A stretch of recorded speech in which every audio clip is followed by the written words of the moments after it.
دو گناہ ہیں، ایک تو ضائع ہونے کا کہ اللہ کا رزق ضائع ہوا، دوسرا گناہ بے حرمتی کا. بھائی روٹی ہے، گوشت ہے، اللہ کا رزق ہے، وہ اٹھا کے کچرے کے ڈھیر میں ڈال دیا تو بے حرمتی نہیں ہے تو کیا ہو؟ یہ جو ہمارے اکثر لوگوں کے ذہن میں یہ بات آتی رہتی ہے کہ بھئی لوگوں کو جادو ٹونے ہوتے رہتے ہیں، کسی کو پر جادو ہو گیا، کسی پر آصف کا اثر ہو گیا، کسی پر کیا ہو گیا، لوگ پریشان رہتے ہیں. اور جب کسی عامل کے پاس جاؤ تو کہتا ہے، کوئی کہتا ہے تمہارے اوپر جادو ہو گیا، کوئی کہتا ہے آصف ہو گیا تمہارے اوپر. تو لوگ یہ عام طور سے دل میں خیال آیا کرتا. میں نے بھی ایک مرتبہ اپنے والد ماجد حضرت والد صاحب سے عرض کیا کہ حضرت یہ جب بھی کسی عامل کے پاس جاؤ تو وہ کٹے بنایا جائے، تمہارے اوپر جادو ہو گیا، تمہارے پر سحر ہو گیا، تمہارے پر آتیب ہو گیا. تو اس پر حضرت والد صاحب نے فرمایا کہ یہ جس چیز کو سحر کہتے ہیں عامل لوگ، تو اس کے لیے ضروری نہیں کہ کوئی جادو کرائے تب ہو، بلکہ بعض افعال کے خواص ہوتے ہیں،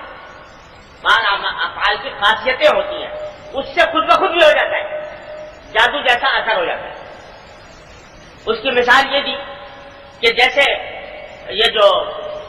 انسان کے اپنے جسم سے گرنے والے جو اجزاء ہوتے ہیں، ناخن، بال کٹے، بال کاٹے، ناخن کاٹے اور لے جا کر گندگی کی جگہ پہ ڈال دیے، بعض اوقات اس کا بھی اثر ہو جاتا ہے. اسی طرح کھانا جو بچا ہوا کھانا جو ہے وہ گندی جگہ پر ڈال دیا، ناپاک جگہ پر ڈال دیا،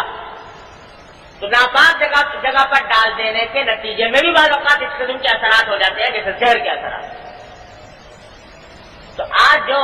دیکھ رہے ہو پریشانیوں میں کون آدمی ہے جو یہ کہہ کہ میں اطمینان سے ہوں؟ ہر ایک آدمی کو کچھ نہ کچھ پریشانی لگی ہوئی ہے، کچھ نہ کچھ روگ لگا ہوا ہے، اور عاملوں کے پاس جا کر دیکھو ٹھک کے ٹھک لگے ہوئے ہیں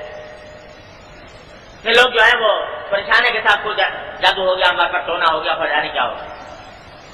تو ہوتے ہوں گے جادو ٹونے بھی، لیکن یہ جو کچھ جادو ٹونا کر رکھا ہے، اللہ کے رزق کی بے حرمتی، اللہ کے رزق کو کی ناقدری اور اس کو اس طرح پھینک دینا، ڈال دینا، اس کے نتیجے میں بھی یہ ساری باتیں پیدا ہوتی ہیں. تو یہ اس چیز نے ہمارے معاشرے کو ایک اللہ تعالیٰ کی نعمتوں کی ناقدری کرنے والا معاشرہ بنا دیا.